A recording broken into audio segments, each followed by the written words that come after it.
Meanwhile, President Biden's mental capacity is in question this morning following special counsel Robert Hur's report accusing him of being, quote, an elderly man with a poor memory, too feeble to prosecute. Hur writing Biden did not remember when his son Beau died or when his vice presidential term ended.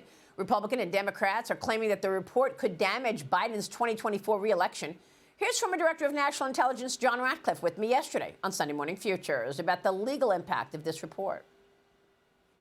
I think that this is actually going to have a significant legal impact, beyond the public's perception of a two-tiered system of justice, an actual impact on the same case and the same charges against Donald Trump. If I'm the federal judge down in Florida looking at this, Judge Cannon, I'm thinking, why is this case even in my court? And the next time special counsel Jack Smith shows up in my courtroom, my question for him would be, look, I've got a 300-page report from another special counsel from the same Biden Justice Department who says that the target in that case, Mr. Biden himself, committed every element of every crime that's set forth in here, but the Department of Justice says we're not going to charge him. And yet here you are in my courtroom saying that it's a matter of national interest that we not only move forward with these charges, but that we absolutely do so before the November election. It just doesn't jive. And so I think that that's very likely what's going to happen here.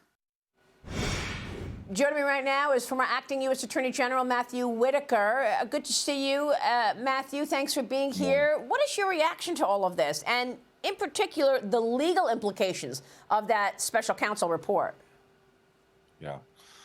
Well, I look at it in a couple different ways. First of all, I think prosecutors have not done a good job explaining the difference between the cases because it's hard to explain that there is a difference. In fact, the difference, as I have thought and looked about this case, is how the cases were approached from the very beginning. When Joe Biden rediscovered, I guess, the documents he had possessed for, up to decades, he reached out to the archives and the DOJ, and they just showed up and took possession of them.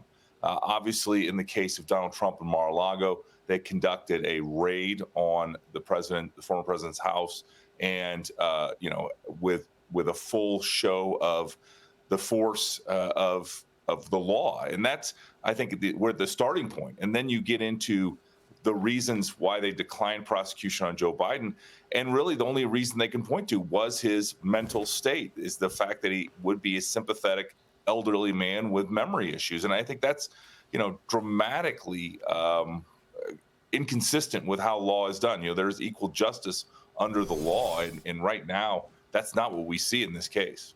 No, it's not. And I'd like to know how it's possible to make the case that the commander-in-chief in the White House right now running the free world is too feeble to prosecute, but he's apparently just fine to run America. Right. And, the press seemed especially keen to report this feature that they've been unwilling to do, even though they observe him every day at these events, and they see how he can't walk off the stage, how he confuses things, how he can't even, quite frankly, follow a teleprompter without extemporaneous comments that get him in trouble. And so, this is something that I think the mainstream media has been very complicit on, is the fact that Joe Biden is missing a step. His fastball is not as fast, and he can't remember important dates. If you think about how important it is to the context of history, for example, to understand the decisions you need to make as the United States president, if you can't remember basic dates like when you started to be vice president, when you ended your term as vice president, and other important key facts, that is a dramatic problem for the president of the United States. And, from what I can tell, the vice president, is equally deficient in many areas. Yeah, look, I got to tell you, last week I sat down with President Trump for an hour and 15 minutes. He sat there and he answered my questions straight for an hour and 15 minutes. I don't think Joe Biden can do it. I don't see a scenario where President Biden sits with me knee to knee the way President Trump did for an hour and 15 minutes. He couldn't even do the Super Bowl interview for 20 minutes with Norah O'Donnell, which, of course, would have included the softball question of who's going to win the Super Bowl. And yet, Matthew, go ahead.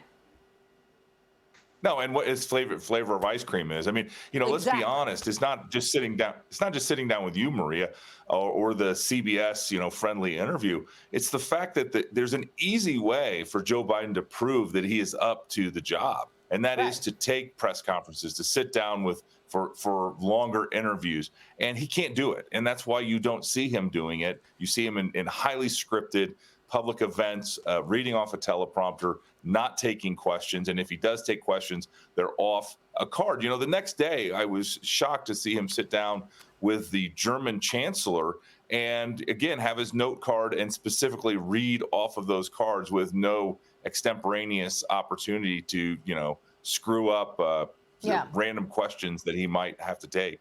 Well, they're all protecting him now, the Democrat Party and the White House. The White House counsel has gone even a step further to ask the special counsel, Robert Hur, to revise some of the language in the report. The lawyers at the White House are declaring the descriptions of the president's memory inflammatory, quote unquote inflammatory. Biden's also pushing back against the report in his memory, despite mixing up the president of Mexico with the president of Egypt on the night he's telling us his memory is fine. Watch this. My memory is not good. My memory is fine. My memory, take a look at what I've done since I become president. None of you thought I could pass any of the things I got passed. How'd that happen? I guess I just forgot what was going on. As you know, initially, the president of Mexico, Sisi, did not want to open up the gate to allow humanitarian material to get in. I talked to him. I convinced him to open the gate. I talked to Bibi to open the gate on the Israeli side. I've been pushing really hard to get humanitarian assistance into Gaza. Oh, boy. Let me tell you something, Liz Peek. Nobody wants to be talking about this. We're all patriots and we love our country, but this is just in plain sight. And if we're watching this, imagine what our adversaries are saying. China is laughing all the way to the bank. The Communist Party has been exploiting this weakness in the White House from day one. There's no question, Maria, and it's hurting our country. We don't want to be talking about it, except it's really, really important for voters to remember when they go to vote in the fall that they're not voting for Joe Biden, they're voting for Kamala Harris. And I think that should be a wake-up call to everybody. But I want to ask Matthew on the documents issue, isn't Biden's case actually worse in the sense that as senator, he had absolutely no right to take any documents out of the Capitol, and my impression is that he actually did that. That seems to me kind of an entirely different category of irresponsibility and lawbreaking than anything that President Trump did as president.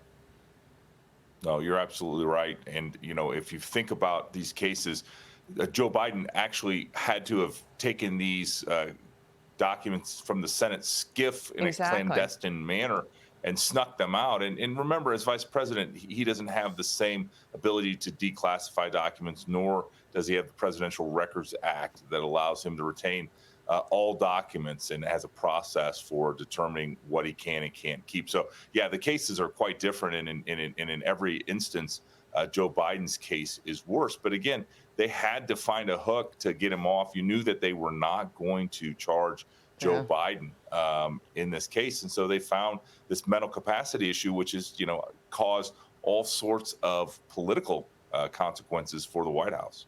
Yeah, and, now we're waiting on the Supreme Court. We've got to rely on the Supreme Court for all of this. The SCOTUS is appearing skeptical of Colorado's decision to kick former President Trump's name off of the state's ballot. After hearing oral arguments last week, Matthew, I spoke with John Ratcliffe, and he says that this decision is going to come within the next 2 weeks.